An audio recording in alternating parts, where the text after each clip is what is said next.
Hey guys, welcome to, excuse me, woo.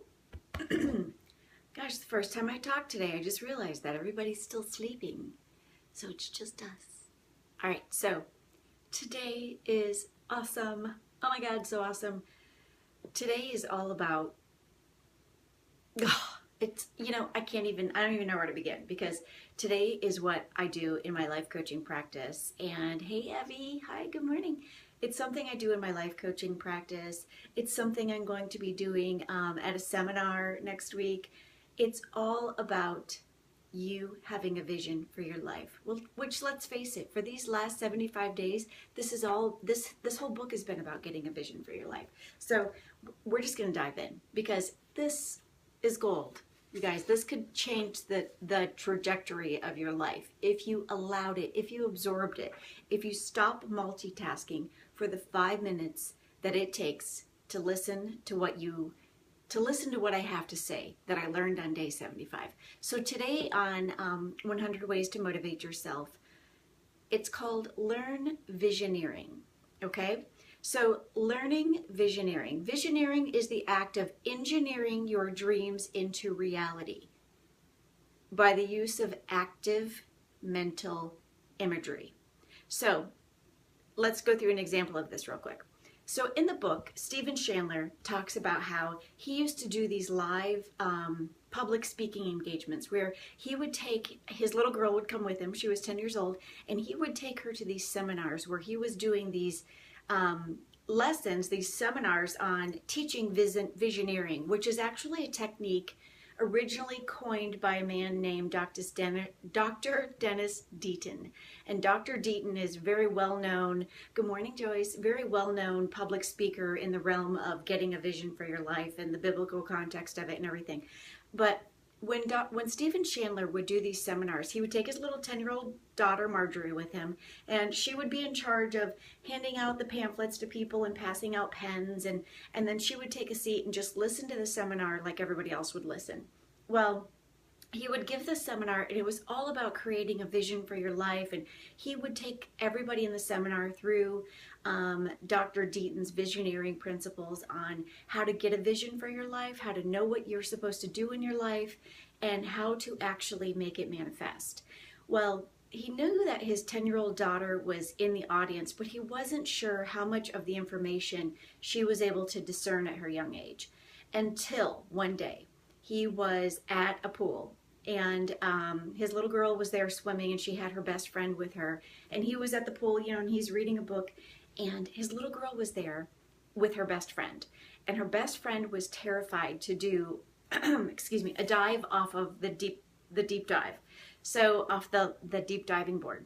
And so he heard his little girl coaching her, not only coaching her, but giving her a vision. And so this was the exercise his little daughter, his little 10-year-old daughter, learned from him. And this is what she said to her little girl. She said, okay, I want you to imagine yourself up on the diving board. Now you're up on the diving board. You can feel the diving board below your feet. You can feel the butterflies in your belly. And you can look down and you can see yourself in a swimsuit. Tell me what the swimsuit looks like. And the little girl said, oh, it's the swimsuit of, the American flag. It looks like the American flag, like I'm an Olympic swimmer. And she said, great. And you feel it, and you know you have the swimsuit on, and you're on the platform, and you're looking down, and you can see the water, and you can feel the breeze. She said, can you feel and see all of this in your mind's eye? And her little friend said, yeah. And she said, now let's go to the diving board and let's do it. And not only did she, as a little girl, give her best friend, a little 10-year-old girl, give her best friend a vision for her success, but she taught her friend, Sherpy, she taught her how to get a vision for her goal and to face her fear. She got up on the diving board, and the little girl not only dove into the pool, but did it with such precision that there was almost barely even a splash. And she was able to face her fear and manifest what it was that she had a vision for in her mind. And that is an example of what it is that he's teaching us today with visioneering. It's how to, I need to read my notes because it is just so good, guys. So the author said that as he watched his little girl do this, he thought to himself, could it be that the system of visioneering is truly that simple? The principle is just this. You won't do anything that you can't picture yourself doing. You guys, that's gold. You won't do anything unless you can picture it. So if you can't picture it, that's why you're not doing it. You need to get a vision for it. Vision-eering is just another word for picturing yourself. Once you make the picture process, the process of getting the vision, conscious and deliberate, you begin to create the self that you want. And then we dive into the pictures that we create. Ah, that's gold. That is so good, you guys. Okay, so the rest is all my life coaching now because Mama gets to preach, all right? So this is actively what I teach in my life coaching. You guys, there are so many women that I teach that I show them how to get a vision for their lives and not only have that vision, but I give them the tools to step into it, because that's the piece that we're missing. We were never trained on how to step into our vision that we want to see. As a part of my life coach training, I learned that to create a vision I learned how to create the vision for the reality that I wanted to step into. Not only to step into that reality, but how to understand what it is that you were meant to do, that you were called to do, in order to understand that and how to step into it.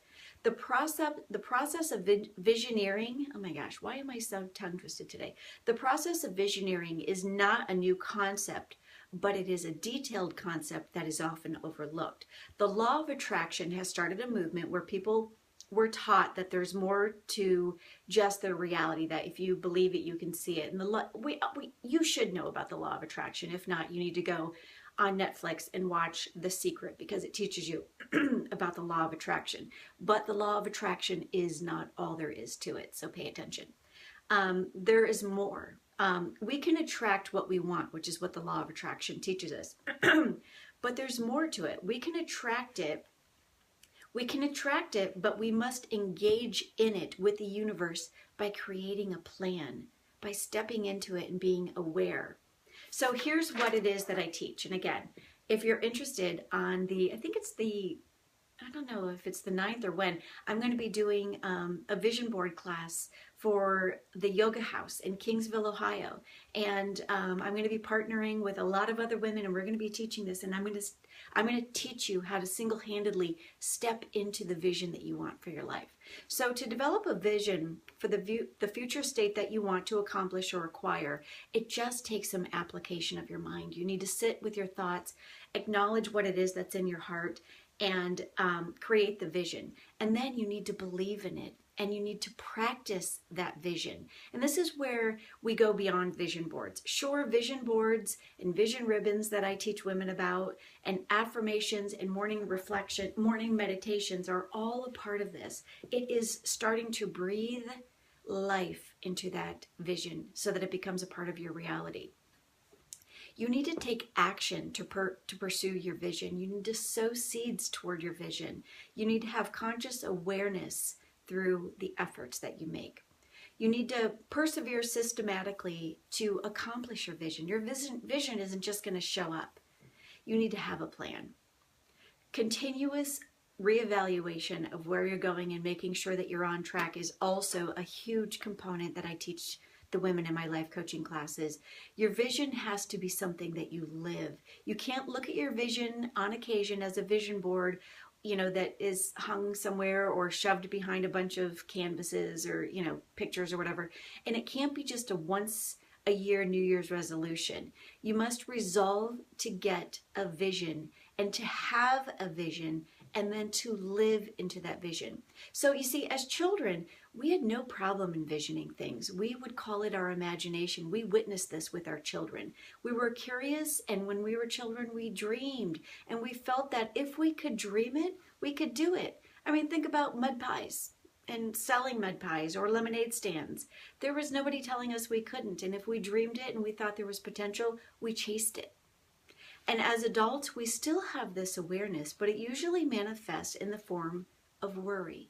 A lot of us get a vision very clearly, but it manifests as worry, and it's often to our detriment. It can be so substantial that we do actually end up manifesting it, and it consumes us physically in the form of illness or weight, stress, anxiety, depression, the list goes on. A vision board is not enough. It's definitely a good start to returning to your childlike state of a vision. But a vision board is just a metaphorical bookmark of where we are relative to where we want to go. The vision board needs to be alive. How do you make your vision board come alive? Well, you need to get a vision for what it is that you want to accomplish on a daily basis, and you need to discern how to sow a seed for that, for the day that you're in. You need to make time for it. You need to get a vision for it. You need to meditate on your goal, see it, feel it, smell it, just like the little girl on the diving board. Anticipate it, plan it, and then go for it and do it. This isn't the law of attraction at all. This is where the law of attraction ends. Now is where the law of agreement steps in. By getting the vision and envisioning the process, you're left with stepping into agreement with what it is that you've already seen. So now that you understand the difference between the law of attraction and the law of agreement, you need to get the vision and start making a business plan for your vision. So go dream about it, see it, expect it, and then really start to live in it. Have a good day. Bye-bye.